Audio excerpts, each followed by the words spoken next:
Olá, sexto ano, mais uma aula.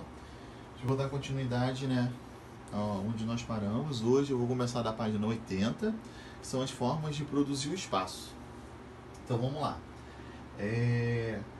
O espaço geográfico ele acaba sendo produzido de diferentes maneiras, de acordo com o seu modo de como o povo vive, se está numa sociedade ou um grupo de pessoas que acabam se relacionando com esses elementos que são os elementos naturais. Se vocês olharem aqui, ó, a primeira foto, são moradias de um povo que está morando na neve, beleza? E na imagem seguinte, a gente já vê o povo morando, em lago, rio ali, com parafitas aqui, para poder reerguer as casas para não molhar, Em alguns lugares do planeta, a construção das moradias ela acaba sendo adaptada com o jeito da natureza. Na fotografia 1, a gente vê que o telhado acaba sendo inclinado, por quê? Para não ficar com um acúmulo grande de neve ali. Já na 2, eles colocam as parafitas, que isso no período de cheias, eles vão evitar que as casas sejam invadidas de água. Então, cada um são trabalhados, eles são de acordo com a necessidade do lugar. Então, o campo e as cidades, eles acabam não sendo iguais, eles são distintos, Então, produzidos a partir da relação dos grupos de pessoas, ou seja, dos seres humanos, com a natureza. Aqui já é um meio urbano. Se a gente vê lá na Tailândia, uma cidade da Tailândia, é Bangkok. E na figura 4, se vocês olharem, a gente vai ver uma paisagem rural na Suíça. Então, se vocês olharem, a gente vê uma diferença muito grande. Embora diferentes, esses espaços estão cada vez mais relacionados. E além de relacionados, eles estão integrados. Isso ocorre porque as atividades econômicas, tradicionalmente praticadas no campo, que relaciona a agricultura, pecuária e extrativismo, que é o setor primário, elas dependem das atividades da cidade. E as atividades da cidade dependem do campo e vice-versa. Beleza? Então, agricultores precisam de máquinas ou de maquinários produzidos pela indústria para que tenham os consumidores para comprar os seus produtos. Então, lembra que o que eu quero que vocês entendam? Que o campo depende da cidade e a cidade depende do campo. A indústria e o comércio, por sua vez, depende dos produtos que vêm de origem rural, para poder fabricar os seus produtos e alimentar toda a produção urbana. Então, vocês têm que entender que um é relacionado ao outro. Um espaço ele depende do outro para continuar andando. Vamos para o primeiro ponto que eu vou falar para vocês, é a cidade. Mesmo diferente uma das outras, as cidades elas já acabam tendo as mesmas características. Nas paisagens urbanas, a gente vai ver muito elemento humano, ou seja, aquele elemento cultural que eu disse lá no início do ano com vocês. Em geral, há construções próximas uma das outras, tem ruas, avenidas, pontes, viadutos, tem movimento intenso de pessoas, de veículos, é uma muvuca bem diferente do campo. Concentração de estabelecimentos comerciais, indústrias, hospitais, tem de tudo que a gente acaba vendo isso na cidade. Então, vocês têm que entender que tem características comuns, Geralmente, a população ela está concentrada no espaço e emprega principalmente o setor de serviços, que é o quê? Voltado no comércio e também na indústria. Beleza? Setor de serviços são aquelas atividades relacionadas ao transporte, à educação, isso eu já falei para vocês, Saúde, fornecimento de energia, bancário, segurança, dentistas, entre outros.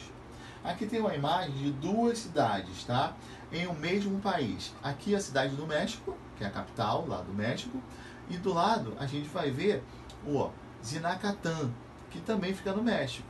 Olha aqui, elas são relacionadas, mas se vocês derem uma olhada, elas têm a sua diferença. E o mesmo país. Cada vez mais pessoas vivendo na cidade. Hoje podemos dar certeza que a maior parte da população vive nas cidades. Atualmente, mais da metade da população mundial vive nas áreas urbanas, E as projeções indicam que isso vai aumentar a cada ano que passa, beleza? Essas áreas, elas atraem pessoas por causa das oportunidades de trabalho, de serviços diversificados que acaba oferecendo. No entanto, grande parte da população urbana mundial, ele não tem direito à cidade. É o que é o direito de ter acesso a esses equipamentos de serviços como água encanada, coleta de lixo, transporte. O que acontece, né? A cada ano que passa, a gente está percebendo que as pessoas estão indo morar nas cidades porque eles querem uma melhor qualidade de vida. Eles vão buscar emprego porque tem muitos serviços lá que podem ser melhor para a família. Só que assim, a cidade acaba não oferecendo tanto o meio que as pessoas estão indo lá, né, buscar principalmente. Muitos lugares a gente vê favelas, a gente não vê as pessoas com água encanada, então a gente não vê coleta de lixo, a gente vê saneamento básico muito ruim. Então acontece muito isso na cidade, principalmente em países mais pobres. Além do acesso desigual a esses serviços e equipamentos, muitas cidades, principalmente nos países que estão crescendo, estão em desenvolvimento, ou os que são menos desenvolvidos, ou seja, que são mais pobres, eles têm problemas ambientais, tem poluição das águas, tem poluição do ar, contaminação dos solos, a gente acaba vendo violência, a gente vê várias coisas, né, que a gente pode observar até aqui na imagem a seguir. O que acontece? Isso aí é uma moradia precária, que a gente costuma chamar de favela, né, ou comunidade carente. O esgoto fica a céu aberto, isso aqui em São Paulo. Ó, poluição do ar muito forte. Voltando aí na outra imagem, só tem duas imagens aqui. O campo, né? O que é o campo, né? São as paisagens do campo, elas também variam de um lugar para o outro, mas apresentam os elementos comuns que acabam caracterizando uma outra. Em geral, as construções, elas não são iguais às cidades, elas são mais distantes de um para o outro, e aí a gente vê mais o predomínio de estabelecimento rural, né? A gente vê chácara, a gente vê sítio, vê fazenda, completamente diferente do meio urbano. A população, ela está mais dispersa no espaço em relação à cidade. As principais atividades que a gente vê, tudo está voltado para a agricultura, para a pecuária, que é a criação, e a extração, né, que é o extrativismo, que pode ser mineral, vegetal e também a pesca.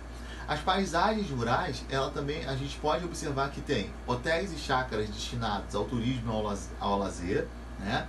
Tem agroindústria, ou seja, as indústrias no campo, são chamadas de agroindústrias, que são estabelecimentos que transformam os produtos agrícolas em bens industrializados, né, com o próprio local de cultivo ou próximo a ele. Também apresentam mineradoras que acabam extraindo esses minerais. Quais seriam esses minerais? O ferro, o carvão, o mineral. E, em grande escala, utilizam equipamentos mais avançados. Aí tem uma tecnologia melhor, né, tem uma eficácia, porque envolve mais dinheiro nesse caso, né? Aí vocês olhando uma agroindústria, estão vendo aqui, ó, uma plantação e logo do lado a fábrica. Para facilitar e quando for para o meio urbano ser mais fácil, né? Isso aí, ó, é em Tocantins, a cana-de-açúcar sendo transformada em etanol, que é o combustível, o álcool, né? Temos muitas transformações no campo aí, ó, que acontece. Se vocês observarem, a gente acaba vendo o avanço, né? Aqui é uma historinha, né, contando sobre o menino que teve, conforme os anos foram passando, ele viu uma evolução na sua cidade. E o que mais a gente vê hoje em dia, isso tudo aí, ó, que acaba ocorrendo nesses trabalhos aí de transformação no campo. Isso aí é bom vocês darem uma olhada no livro de vocês para vocês entenderem melhor, tá bom? Então, galera, por enquanto é só isso.